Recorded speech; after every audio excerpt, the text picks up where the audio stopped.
Hello, how are you doing? Welcome. My name is Adam. I wanted to do a quick chatty video today, just talking about an article that I read this past week over on Vanity Fair. I was turned on to the article by Andrea. She has a channel called The Infinite Text. I'll link it down below, along with a link to the article. Thank you, Andrea, for hitting me up on Twitter with it. I think she kind of tagged me in it because recently I did a video on the Man Booker Prize where I was kind of poking fun at it, and within it I was commenting on my strong distaste for the trend within literary fiction cover design, which is this trend of it's like bold patterns overlaid with white text, usually over like a floral pattern. And it's just these lazy cover designs that no matter what the content within these works of literary fiction are, they're all, wrapped up in the same package. And it's just so uninspiring. But it's a trend. And we all know the books, they look like this, and this, and this, and this, and this, and this. And this, okay, it goes on. And these books that make the rounds, we hold my hand. Remember earlier this past year where everybody was getting that ugly ass book called Idaho, okay? and trust me, half of the people that got it didn't read it, and the other half, you never really heard about it again because it was such a non-event of a book, right? But everybody was buying it simply because they loved that, I don't know, grandmother's den tapestry wallpaper look overlaid with that title. They just loved it.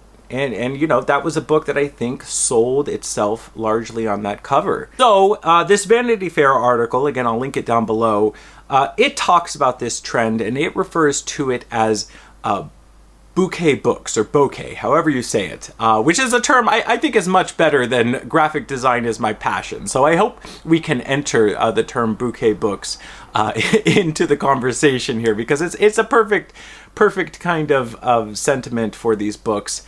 But they talk about how floral design lends itself well to book covers because not only is it visually appealing, but because flowers can convey, a multitude of emotion. They say in the article that they can be comforting, menacing, melancholy, life-affirming. They can convey so much human drama through such an incredibly expressive shorthand. Okay, and I'm going to call bullshit on that, because look at these covers. Look at these covers, man. If you didn't know anything about these books or anything about these authors, would you have any idea what sort of books these were? And I'm not even talking necessarily in regards to the plot or whatever. I don't think a cover necessarily has to give a plot away, but just tonality. Just within the expression, would you get any sense of what any of these books are about? I don't know, bro. I don't know. So the article cites Rodrigo Corral, who, he's a graphic designer who's done a lot of books you're probably familiar with the covers of. And they cite him as one of the main influencers of this trend, of the bouquet book trend, mainly with his book that he designed, Fates and Furies by Lauren Groff, which was a huge deal a couple years ago, which it doesn't necessarily have a floral pattern, but, it's definitely within that aesthetic, right? And he chats a bit in the article. He says, in regards to the design of that book, he said he wanted all the font to be one size and direct and not overcomplicated. He said, I was inspired by airport books. I think he means like books in an airport bookstore. And I analogize walking through an airport like looking at thumbnails on an Amazon page. Okay. Which I don't quite know what that means, but that quote about airports, it actually made me think about Brian Eno. Okay, we're gonna veer off on a tangent here, so stay with me. But Brian Eno, of course, is one of the godfathers of ambient electronic music. most notably with the pioneering album of Music for Airports, okay? And Music for Airports was created after Brian Eno got to thinking about large public domains, like an airport, and thinking about how we dump, billions of dollars into creating these huge, lavish airports, but yet he would go to them and they would be playing just the most corny sort of music overhead, as people boarded the planes and in the lobbies and whatnot.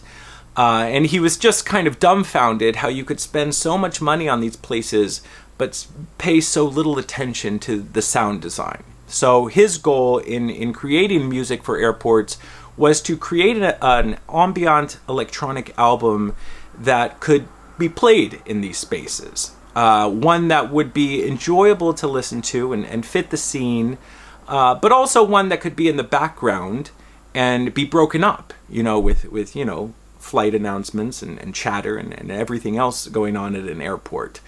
I'll put a link down to the album if you have any interest in like electronic music at all. It's a must listen because it's a staple of the genre. So yeah, it got me thinking, like, maybe this new line of book covers, maybe it's kind of the equivalent of ambient music because these covers, they're kind of nondescript, non-offensive, pleasing to the eye, but not too distracting covers. And it also makes an interesting note to talk about, which is another trend within the actual content of books, which is this trend in literary fiction now where the actual book itself is less important than the story outside of the book, meaning the background of an author, the gender of an author, the social media presence of an author, any problematic history a author may have, all that stuff now is just as big as the actual book itself. The actual content within these books is secondary to all that other stuff, so it makes sense that a publisher would, go down to Home Depot and flip through the wallpaper sample book, pick out a pattern, slap some white font on it, and call it a day. Because why put towards an effort when the stuff that's inside the book doesn't really matter? And again, you can see that here on the bookish community as well. People prop up books more like a piece of stationery or like a new bullet journal, rather than they do seem to be really excited about, the actual text inside. So yeah, it's an interesting thing, right? The article also briefly mentions this crossing over to reissues of classics, right? Where you have these kind of modern pop art, abstract classics being released. So even on my shelves, a few examples, we have Mrs. Dalloway by Virginia Woolf, Prater Violet by Christopher Isherwood, The Plague by Albert Camus. All these kind of nondescript covers. But it's different for me because, these are reissues of books that have established themselves to one degree or another. So I don't care if my copy of The Plague just has a bunch of dumbass polka dots on the cover, because it's already kind of settled its place, right? It has earned this dumbass cover in some regards. But the same can't be said for, A Place for Us by Fatima Farine Mirza with those nasty ass little flowers and some little branch. Like, really? That's what you're going to deliver me? That's try harder, try harder. And I understand we're talking about covers. It's a very superficial issue, but I do think there are a lot of parallels within the laziness of these designs corresponding with the laziness of books being put forth within the genre of literary fiction. But I also understand that graphic design and advertising design, and make no mistake, a book cover is an advertisement, that there are trends within that, and especially we look at genre fiction, you look at fantasy. There's a reason why so much fantasy novels look alike. You look at chick lit. There's a reason why there's a certain color scheme, and why there's usually like a Barbie doll holding a martini glass on the cover. There, it's there for a reason, because it sells. And of course, the Mac Daddy of all those, the romance genre, which has a very long tradition in regards to their covers. So it's definitely a thing. Trend is a thing. I guess the question is just why with literary fiction it's become these basic ass floral covers. And we also, I didn't even open up the can of worms, which is talking about the fact that 99% of these are books by women, right? And, even when they're not overtly feminine books, I mean, how do you feel about, all these women?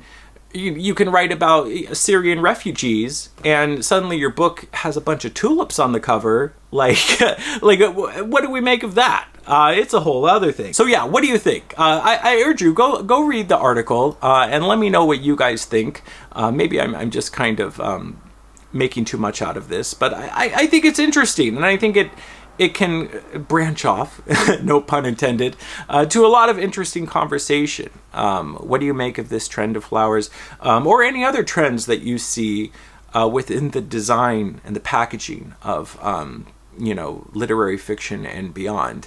I'd love to hear your thoughts down below. I'm gonna go throw a bath bomb in, fill out my daily spread in my bullet journal, and then have a moment with Pond. Okay, I hope you're all doing well. I'll talk to you soon.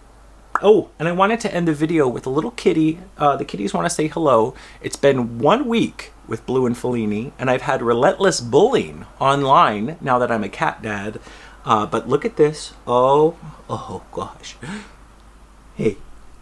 Ding, ding, ding. This is Fellini and Blue. I'll talk to you guys later. Ding, ding, ding, ding, ding, ding, ding.